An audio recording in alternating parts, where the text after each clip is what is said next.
तो इनका तो फार्मूला ही मुझे समझ नहीं आता। मान लो मुख्यमंत्री जी चंडीगढ़ में बैठ के दिन भर 24 घंटे 16 घंटे 18 घंटे मेहनत करके बैठकें करके और डिसीजन करवाते हैं, तो ये कहते हैं भी खट्टर तो आवे ही को नहीं हो रहा हरियाणा में, तो फिर कित चलोगे हो, बैठे ही रहो है चंडीगढ़। और अगर खट्टर मैदान में उतरता है तो बोला मैदान में क्यों आया, वर्चुअल उद्घाटन कर लेता। भाई अपनी लाइन तो तय कर ले, मुख्यमंत्री को करना क्या चाहिए। पंजाब केसरी में आप सबका स्वागत है। मैं हूं चंद्रशेखर धरनी। इस वक्त हम मौजूद हैं विनोद मेहता जी के पास, principal media advisor to CM Haryana है। इनसे बातचीत करेंगे, कुछ अहम और जो ज्वलंत मुद्दे हैं इनसे जानकारी लेंगे, क्योंकि कोविड काल में जिस प्रकार से एक सरकारी प्रोसीजर है, सरकारी ढांचा है, सरकारी सिस्टम है, वो कहीं ना कहीं कई चीजों में रुकावट बनता है। जैसे ऑक्सीजन की कमी आई, ऑक्सीजन सिलेंडर या और चीजें खरीदनी पड़ी, तो इन चीजों के लिए क्या सरकार ने फार्मूले अडॉप्ट किए, इन सब मुद्दों पर जानकारी लेंगे। सबसे पहले आपका स्वागत है मेहता जी। शुक्रिया धरनी जी, शुक्रिया। मेहता जी, क्योंकि सरकार का एक प्रोसीजर है, जब भी कोई डिपार्टमेंट कोई चीज परचेज करता है, खरीदता है, उसको खरीदने के लिए एक प्रक्रिया अपनाई जाती है, टेंडर किए जाते हैं, उसमें भी कम से कम 30 40 50 दिन लग जाते हैं। शॉर्टकट भी अपनाए तो कम से कम हफ्ता 10 दिन तो लग ही जाते हैं। लेकिन क्योंकि ये भयंकर समस्या कोरोना की समान इमीडिएटली चाहिए, सरकार किस फार्मूले के तहत इसमें चल रही है? देखो, इस बात में कोई शक नहीं कि जितनी तेज ये महामारी आई और जिस तरह से जनता को ग्रिप में लिया और पब्लिक बहुत संकट महसूस कर रही थी, उस वक्त सरकार के सामने भी एक चुनौती होती है। ऐसा नहीं कोई सरकार हो कि वो सोई रहेगी, सोचती रहेगी क्या करें क्या ना करें। एक चुनौती थी कि यार लोगों को ज्यादा से ज्यादा जल्दी दवाइयाँ कैसे पहुंचाएं, ऑक्सीजन कैसे पहुंचाएं। पूरे हरियाणा में इतने हॉस्पिटल्स हैं, एक एक हॉस्पिटल को ऑक्सीजन मिलनी चाहिए। ये मतलब पूरा एक चुनौती थी, कोई छोटा काम नहीं था। पर एक चुनौती ये भी थी कि भी सरकार में अगर कोई भी चीज खरीदनी हो, एक कागज का दस्ता भी खरीदना हो तो उसकी भी कोटेशन बनती है। कोई बड़ा काम हो तो उसके लिए टेंडर बनता है, एक बड़ा लंबा प्रोसीजर होता है। तो चीफ मिनिस्टर के सामने ये बहुत बड़ी समस्या थी। पर इस पूरी लड़ाई में जिस तरह से मैंने भी सीखा चीफ मिनिस्टर से कि कैसे आपात स्थिति को डील किया जाता है। मुख्यमंत्री ने रातों रात सीएसआर, एक अभी 30 मार्च को हमारा सीएसआर ट्रस्ट अभी गठित हुआ था, रातों रात उसके अकाउंट खुले, रातों रात सीएसआर फंड में पैसे इकट्ठे किए गए। हमारे हरियाणा के बहुत सारे इंडस्ट्रियलिस्ट ने उसमें फटाफट डोनेशन दी और चीफ मिनिस्टर ने उस फंड का जिस तरीके से इस्तेमाल किया है, मुझे लगता है कि बाकी स्टेट्स के चीफ मिनिस्टर्स को भी आगे आंखों से देखना चाहिए कि कैसे बंदोबस्त किए जाते हैं और कैसे बंदोबस्त आपात स्थिति में जनता के लिए करने चाहिए। मैं आपको एक एग्जांपल देता हूँ कि सीएम साहब वीसी ले रहे थे, गुड़गांव के एमएलए, गुड़गांव जिले के एमएलए से बात हो रही थी, पूछ रहे थे कि भी आपके गुड़गांव में क्या क्या चीज की जरूरत है, क्या होना है। तो हमारे बादशाहपुर से इंडिपेंडेंट एमएलए राकेश दौलताबाद है, उन्होंने कहा जी एक एक्मो मशीन होती है जो किसी मरीज की अगर 25 की 25 लंग्स इन्फेक्टेड हैं या बहुत सीवियर कैटेगरी में है, अगर उसको एक्मो थेरेपी दी जाए तो उसकी लंग्स के वापस जीवित होने की संभावनाएं बन सकती हैं। और उन्होंने कहा कि इसके रिजल्ट अच्छे, लेकिन ये मशीन केवल मेदांता के पास है और एक फोर्टिस के पास है और उसकी थेरेपी की कॉस्ट 10 लाख रुपए, एक पेशेंट की एक बार थेरेपी की कॉस्ट 10 लाख रुपए चार्ज होती है। तो सीएम साहब को बड़ा एकदम झटका सा लगा कि 10 लाख रुपए एक आदमी कैसे भर सकता है। तो उन्होंने वीसी में बैठे बैठे ऐसे हाथ करके और दूसरी तरफ जो भी उनकी टीम के लोग बैठे थे उनको कहा भी इस मशीन को ढूंढो। वो टीम सारी रात लगी रही मशीन ढूंढने में, हिंदुस्तान की मशीन है नहीं, विदेश से आती है। तो ढूंढते ढूंढते पता लगा कि 7 मशीनें किसी दिल्ली के प्राइवेट हॉस्पिटल की इंडिया आ रही हैं और अभी वो हवाई जहाज में है, कल शाम को हवाई जहाज लैंड होगा। तो सुबह मुख्यमंत्री ने उस डीलर से दिल्ली में बात की, एक मशीन वहां से निकलवाई कि जी हम लेंगे, उसके 2 घंटे के अंदर अंदर आरटीजीएस किया, बैंक को रोका गया, शाम को 5:30 बजे आरटीजीएस हुआ, बैंक 4 बजे बंद हो जाते हैं। बैंक का अफसर बैठा रहा, जब यहाँ से पेपर पूरे हुए सीएम साहब ने अपने कोविड रिलीफ फंड से पैसे भेजे और वो मशीन कल्पना मेडिकल कॉलेज में आज इंस्टॉल हो चुकी है। इस तरह काफी एग्जाम्पल है। जैसे आपने देखा कि 500-500 बेड के पानीपत और हिसार में 2 हॉस्पिटल 18 दिन में तैयार हो गए। ये एसओएस है। फिर उन्होंने सीएसआर का एक ट्रैक लिया, जो आपका मूल क्वेश्चन था। सीएसआर का ट्रैक लिया कि भाई अगर मैं गवर्नमेंट के अफसरों को कहता हूं कि भाई टेंडर करो, क्योंकि दवाइयों की, हर तरह की दवाई की जरूरत है, कुछ इंजेक्शन ऐसे हैं जो हम विदेश से आने हैं या प्राइवेट कंपनियों से भी खरीदने हैं, दवाइयों की जरूरत है, फटाफट जरूरत है। अगर हम इनको कहेंगे भी करो तो ये सब लोग कहेंगे टेंडर करेंगे जी, शॉर्ट से शॉर्ट भी करो तो 10 दिन लगते हैं। अगर शॉर्ट टाइम टेंडर होता है एक, वो भी 10 दिन लगते हैं। तो सीएम साहब ने एक रास्ता बनाया कि सीएसआर फंड से तुरंत जो लेना है तुरंत खरीदो। उसके लिए एक पूरी टीम बन गई और तुरंत खरीदा जा रहा है। दूसरा रास्ता ये बना दिया कि जो इंडस्ट्रियलिस्ट डायरेक्ट डोनेट करना चाहता है, उसको पावर दे दी कि जी हम आपका दान जो है वो एक्सेप्ट करते हैं और आप डायरेक्ट ये दवाई फलाने हॉस्पिटल को दे दीजिए, ये मशीन फलाने हॉस्पिटल को दे दीजिए। इस तरह से काम हो रहा है। तीसरा काम ये किया कि विदेशों से जो भी ऑक्सीजन कॉन्सेंट्रेटर आ रहे हैं, जो आ रहे हैं, मैं आपको भी डाटा देता हूँ, उनके लिए गुड़गांव में एक गोडाउन बना दिया। उस गोडाउन के पीछे उनका जो दिमाग था सीएम साहब का, कि अगर मान लो ये दान आता रहा और हम वैसे ही हवाई अड्डे से ऐसे ही बांटते रहे, तो होगा क्या कि जिस जगह पे किसी चीज की जरूरत नहीं ज्यादा पहुंच जाएगी, और जिस चीज पे ज्यादा जरूरत है किसी जिले में, वहां पहुंचेगी नहीं। तो ये एक यूनिफॉर्म अप्रोच होनी चाहिए। तो उन्होंने गुड़गांव में एक गोडाउन बनवा दिया। अब वहां जितना भी हमारे पास डोनेशन विदेशों से आ रहा है कोविड से रिलेटेड, वो सारा एक जगह इकट्ठा होके वहां से रिडिस्ट्रीब्यूट हो रहा है। मेहता जी, सीएसआर बेसिकली है क्या, थोड़ा सा आम भाषा में समझाइए। और दूसरा, सीएसआर में अभी तक कितना सामान ऐसा है जो, चाहे वो कोरोना से संबंधित, चाहे वो ऑक्सीजन का हो या वेंटिलेटर हो, कि उस उनकी क्वांटिटी क्या है जो अभी तक डिलीवर की गई? देखो, सीएसआर है, कंपनियां अपनी आमदन का एक 2% हिस्सा, इस देश में कानून बना हुआ है, वो सोशल रिस्पॉन्सिबिलिटी में खर्च करती है। पहले ये सोशल रिस्पॉन्सिबिलिटी में कोई बागवानी लगाता था, कोई कैसे करता था। पिछले साल गवर्नमेंट ऑफ इंडिया ने कहा कि आप अपना ट्रस्ट बना सकते हो, तो हमारे सीएम ने ट्रस्ट बनाया। 30 मार्च को ट्रस्ट रजिस्टर्ड हुआ है। BR सीकरी उसके वाइस प्रेसिडेंट है, 4 मेंबर है और सीएम उसके चेयरमैन है। अभी ट्रस्ट जो है उसका खाता खुले भी 15 दिन हुए हैं। अभी ट्रस्ट अपनी फॉर्मेलिटीज के दौर से गुजर रहा है, लेकिन चीफ मिनिस्टर ने देख लिया कि भी आपात स्थिति से निपटना है तो ये टेंडर की प्रक्रिया से बाहर जाना होगा। तो उन्होंने जो एसओएस चीजें इमरजेंसी चाहिए थी वो सारी सीएसआर के थ्रू रूट कर दी। अब सीएसआर के थ्रू आया क्या है वो मैं आपको बता देता हूँ। वैसे तो सीएसआर का जो वो है वाइड है, क्योंकि मेरे पास वो जो कोविड सेंटर बने हैं वो भी सीएसआर में बने हैं। कई बिल्डरों ने भी, जैसे M3M है, एक ये मैनकाइंड वाले हैं, इन लोगों ने अपने अपने गुड़गांव में कोविड सेंटर बना के अपने दम पे चला रहे हैं। वो सिर्फ सरकार उनको ऑक्सीजन दे रही है, वो अपने दम पे अपने खर्चे पे लोगों की सेवा कर रहे हैं।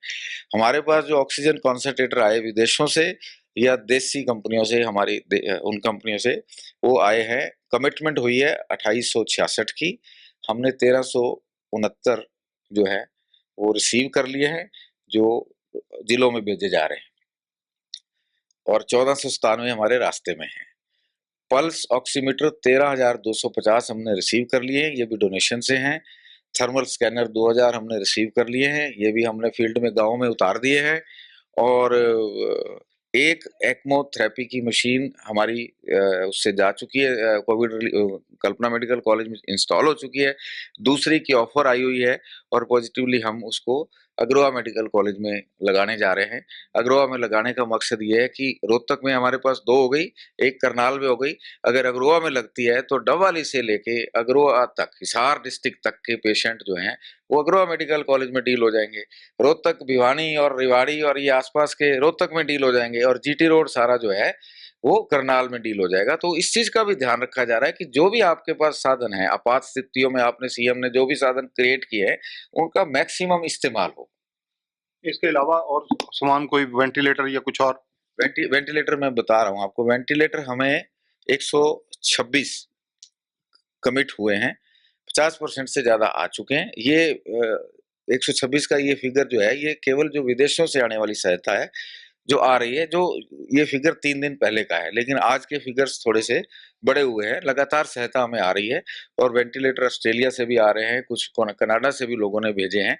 उसका डाटा आपको 1-2 दिन में और दे देंगे, लेकिन अच्छी खासी मदद आ रही है, इसमें कोई दो राय नहीं, और वो नीचे डिस्ट्रीब्यूट भी हो रही है। एक हैनो मशीन है, वो भी 40 पीस आ गए हैं, 40 के 40 नीचे डिस्ट्रीब्यूशन के लिए चले गए हैं। एक्मो मैंने आपको बताई है, एक डोनेट हो चुकी है और एक डोनेशन और ऑफर आई हुई है, वो नेक्स्ट वीक तक शायद अग्रवा मेडिकल कॉलेज में लग जाएगी। मेहता जी, आज की डेट में बेड्स की और ऑक्सीजन की पर्याप्त मात्रा क्या उपलब्ध है हमारे हरियाणा में या नहीं? देखिए, इसमें कोई शक नहीं कि 15 दिन पहले लोगों को बेड्स की दिक्कत आ रही थी। हम अगर बेड बढ़ाते थे तो ऑक्सीजन की शॉर्टेज हो जाती, तो वो बेड बेकार थे। तो हमने ऑक्सीजन और बेड के लेवल को बराबर रखने के लिए धीरे धीरे धीरे धीरे करके बेड बढ़ाए। 15 दिन पहले प्राइवेट हॉस्पिटलों में मारामारी थी एडमिशन की, पहले एडमिशन की, फिर आईसीयू की, फिर सीसीयू की, या पहले सीसीयू की, इस तरह की मारामारी थी। अब वो मारामारी नहीं है, लोगों का मनोबल बढ़ा है। ऑक्सीजन हरियाणा के हर जिले में प्रॉपर जा रही है, और विशेषकर अब हमारे हर मेडिकल कॉलेज में और हर सिविल हॉस्पिटल में ऑक्सीजन 100% अवेलेबल है। उसका एक बड़ा रीजन ये भी है, प्राइवेट को भी हम पूर्ति पूरी कर रहे हैं, और सिविल हॉस्पिटल्स में इसलिए इंश्योर कर रहे हैं ऑक्सीजन कि गरीब आदमी जो अफोर्ड नहीं कर सकता प्राइवेट हॉस्पिटल का इलाज, उसको कम से कम सिविल हॉस्पिटल में ये गारंटी होनी चाहिए। ये सीएम साहब के निर्देश हैं, और उन्होंने डायरेक्टली सारे ऑफिसर्स को लिख के भेजा है कि भाई सिविल हॉस्पिटल में ऑक्सीजन की कमी किसी भी सूरत में बर्दाश्त नहीं की जाएगी। प्राइवेट हॉस्पिटलों का जिक्र जरूर करूंगा, जहां कालाबाजारी की बहुत खबरें आई थी पिछले दिनों, कई कानूनी प्रक्रिया भी अपनाई गई। आपकी जानकारी में क्या है मामला? देखो, इसमें कोई दो राय नहीं। हमारे देश में जब भी क्राइसिस आता है तो कुछ परसेंटेज ऑफ पीपल्स परिस्थितियों का फायदा उठाते हैं। उसमें कई दफा गरीब आदमी भी चपेट में आता है, लेकिन आउटराइटली पूरे व्यू में देखो तो इस देश में दान करने वालों की भी संख्या बहुत है। अगर कुछ हॉस्पिटल्स ने गड़बड़ की है तो कुछ ने दान भी किए हैं, कुछ क्या सख्ती की गई इस मामले में? नहीं, बिल्कुल की गई है। 15 दिन पहले सख्ती करने की पोजीशन में सरकार इसलिए नहीं थी कि उस वक्त ये था कि किसी तरीके से पैसा तो जीवन में दोबारा आ जाएगा, मरीज को बेड मिलना चाहिए। और अगर हॉस्पिटल पे ज्यादा शिकंजा कसते हैं तो वो पहले से ही दबाव में है, और कोई उसका नेगेटिव रिएक्शन ना हो जाए जिससे हमारे मरीजों को कोई दिक्कत आए। लेकिन जैसे ही थोड़ा से हालात सुधरे हैं तो अब हॉस्पिटल्स पे सख्ती करनी शुरू कर दी है। आप स्टेट में जगह जगह से सुन रहे होंगे कि रेड हुई है, उनको नोटिस दिया गया है, शोकाज नोटिस दिया गया है। तो एक तो उस वजह से थोड़ा थोड़ा फर्क आया है, हॉस्पिटल्स ने रेट को थोड़ा सा रिड्यूस किया है। एक दो दूसरा ये हुआ है कि पेशेंट भी अब घटे हैं, उससे भी रेट रिड्यूस हुआ है। और तीसरा ये हुआ है कि ऑप्शन बढ़ा दी गई है। जैसे सरकार ने अब सारे सिविल हॉस्पिटल्स में आज से 15 दिन पहले जो परसेंटेज बेड की थी उससे लगभग लगभग 1.5 ही कर दी है। तो ऑप्शन खुल गई है। तो जैसे ही ऑप्शन खुली है, प्राइवेट हॉस्पिटल्स की डिमांड धीरे धीरे गिर रही है, और डिमांड जैसे ही गिरेगी उनके रेट प्राइस अपने आप ही कंट्रोल में आएंगे। फिर भी कोई इंटेंशनली गड़बड़ करेगा तो फिर रगड़ा तो चढ़ेगा। मेहता जी, विपक्ष विशेषकर कांग्रेस, रणदीप सुरजेवाला हो, हुड्डा साहब हो या शैलजा जी हो, इनके अलावा अभय सिंह चौटाला, हिसार में जो मुख्यमंत्री जी जिस कार्यक्रम में गए वहां पर जो प्रदर्शन हुआ, जिस प्रकार से जो घटनाक्रम हुआ, उसको लेकर हमलावर क्यों है? देखिए, पहले तो ये सोचना चाहिए कि मुख्यमंत्री जी वहां करने क्या गए थे। मुख्यमंत्री जी कोई पारिवारिक फंक्शन में गए थे, किसी की विवाह शादी में गए थे? मुख्यमंत्री ने वो करने के लिए वहां गए थे जो इस देश की जनता को, हरियाणा की जनता को आपात स्थिति में जो जरूरत थी। वो जरूरत क्या थी? कोविड हॉस्पिटल्स, लोगों को सस्ता इलाज मिले और गारंटीड ऑक्सीजन मिले और जनता जल्दी से जल्दी ठीक हो। अब उस हॉस्पिटल का उद्घाटन करने गए थे। पर विपक्ष तो ये कह रहा है ना कि नियमों की वहां पर अवहेलना की गई, ताक पर रखे गए, भीड़ बहुत हो गई।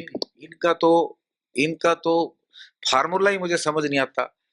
मान लो मुख्यमंत्री जी चंडीगढ़ में बैठ के दिन भर 24 घंटे, 16 घंटे, 18 घंटे मेहनत करके बैठकें करके और डिसीजन करवाते हैं, तो ये कहते हैं अभी खट्टर तो आवे ही को नहीं हो रहा हरियाणा में, तो बेरोनी कित चलोगे हो, बैठे ही रहो है चंडीगढ़। और अगर खट्टर मैदान में उतरता है तो बोला मैदान में क्यों आया, वर्चुअल उद्घाटन कर लेता। भाई अपनी लाइन तो तय कर ले, मुख्यमंत्री को करना क्या चाहिए। इनकी कोई लाइन ही क्लियर नहीं है। इनको तो एक ही टारगेट है, अभी मुख्यमंत्री को गाली निकालनी है। इनको मैंडेट ही गाली निकालने का मिला, इसलिए सत्ता में आएंगे नहीं, कभी गाली निकालते रह जाएंगे, निकालते रहो। लेकिन मैं आपको गारंटी से बता रहा हूँ, पब्लिक सब कुछ समझती है।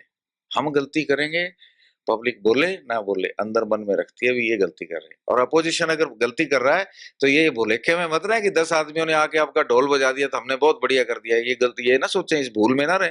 लोग हर चीज समझते हैं और हर चीज का जवाब वोट के रूप में देते हैं। किसी के बहम हो तो अपना अपना सर्वे करा के देख ले। मेहता जी, हिसार वाले मामले में 350 किसानों के खिलाफ एफआईआर भी दर्ज हुई है। नहीं, इस पे आप क्या पूछना चाहते हैं? एफआईआर दर्ज हुई है तो हुई है, उसमें क्या करना है बताओ? क्या किसानों मतलब क्या आप पूछना चाहते हो? पूछना ये चाहता हूँ कि किसानों पर जो मुकदमा दर्ज हुआ, विपक्ष का ये आरोप है कि ये ज्यादती की जा रही है। नहीं नहीं, वो कैसे जाती है ना, वो विपक्ष बताए ना। आप ये बताओ कि अगर 29-30 करोड़ की लागत से, चलो पैसे को गोली मारो, एक इमरजेंसी हॉस्पिटल बनाया गया है सरकार ने, कहाँ कहाँ से मदद ली होगी इसकी कोई कल्पना नहीं कर सकता। डीआरडीओ को बुला, कोई टेक्नोलॉजी को बुला, सारी फौज नीचे उतार के हॉस्पिटल बनाया है। अगर उस हॉस्पिटल को कोई कंकर भी मार दे, तोड़ने की बात तो दूर है, तो पुलिस ने रोक लिया, टूटने नहीं दिया। अगर कोई कंकर भी मार दे तो एक मरीज जो आज प्राइवेट हॉस्पिटल में 10 लाख रुपए 20 लाख रुपए भर के इलाज करा रहा है, उसकी आत्मा पे कितनी चोट पहुंचेगी, ये विपक्ष वालों से पूछ लो। ये मैं उन किसान नेताओं को भी कहता हूं कि अगर आपके घर के किसी आदमी को इमरजेंसी एडमिशन कराना पड़े और उसी हॉस्पिटल में ही जाने कि आपके परिवार के आदमी को जरूरत पड़ जाए और वहीं आपके लठेत खड़े होंगे, हॉस्पिटल के अंदर नहीं जाने देंगे या तोड़ देंगे, तो आपकी आत्मा को कितनी चोट पहुंचेगी। मेहता जी, जींद की अगर बात की जाए, वहां पर ऑक्सीजन की कमी को लेकर कुछ ना कुछ मौतें होने की घटना आ रही है। ये मामला सरकार के ध्यान में कितना का आया और इसमें कितनी सच्चाई है, कितना तथ्यात्मक है? देखो, ये एक खबर छपी है, इस खबर की पुष्टि मैं इसलिए नहीं कर सकता कि मुझे ये विश्वास है कि इस वक्त हरियाणा में ऑक्सीजन की कहीं कमी नहीं है। मौत जरूर हुई होगी, लेकिन उसके पीछे और कोई कारण भी हो सकते हैं। लेकिन मैंने अभी वहां अफसरों को कहा है कि इसकी मुझे साइंटिफिक डिटेल चाहिए। मौत हुई है, मैं कह दूं कि मौत नहीं हुई है, ये मैं बोलूंगा नहीं। आप मुझे साइंटिफिक डिटेल दीजिए कि उस मौत के क्या क्या कारण थे, क्योंकि ऑक्सीजन की इस वक्त कहीं समस्या नहीं है। और आपकी जानकारी के लिए बता दूं कि कल हमारे पास एक दिन का पूरा स्टॉक इमरजेंसी के लिए सरप्लस था। और वो सरप्लस इसलिए था कि साइक्लोन आया है, देश के कई राज्यों में उसका इफेक्ट है। और ये मुख्यमंत्री के निर्देश थे कि अगर साइक्लोन की वजह से हमारी सप्लाई डिस्टर्ब होती है तो हरियाणा में कम से कम पूरे हरियाणा की सप्लाई के लिए एक दिन का स्टॉक हमारे पास होना चाहिए। वो कल भी था, वो आज भी है। हरियाणा के कई एरियाज ऐसे हैं जहां से लॉकडाउन ना मानने की बातें आ रही हैं कि लोग लोग जो हैं वो लॉकडाउन खोल रहे हैं, दुकानें खोल रहे हैं, वहां तनाव भी देखा जा रहा है।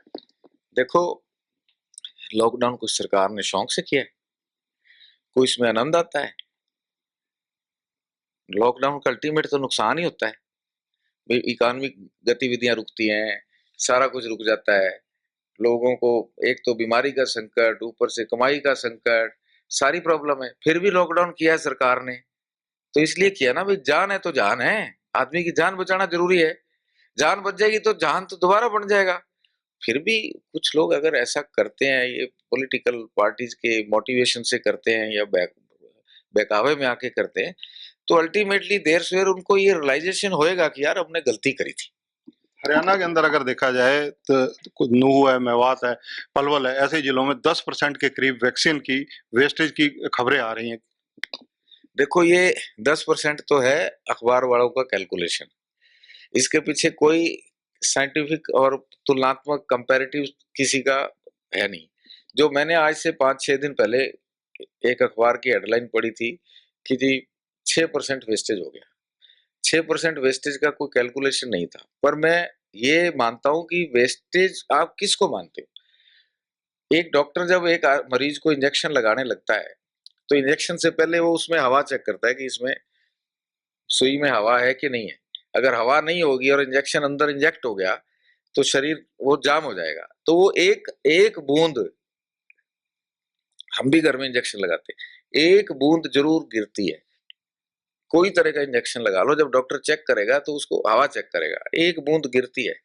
अब आप उसको आज की मजबूरी में वेस्टेज मान लो या मेडिकल प्रैक्टिस की वो मान लो कि जी उन्होंने कोशिश की कि किसी को नुकसान ना हो जाए, इसलिए उसको वैक्सीन को बार बार चेक करके लगाया।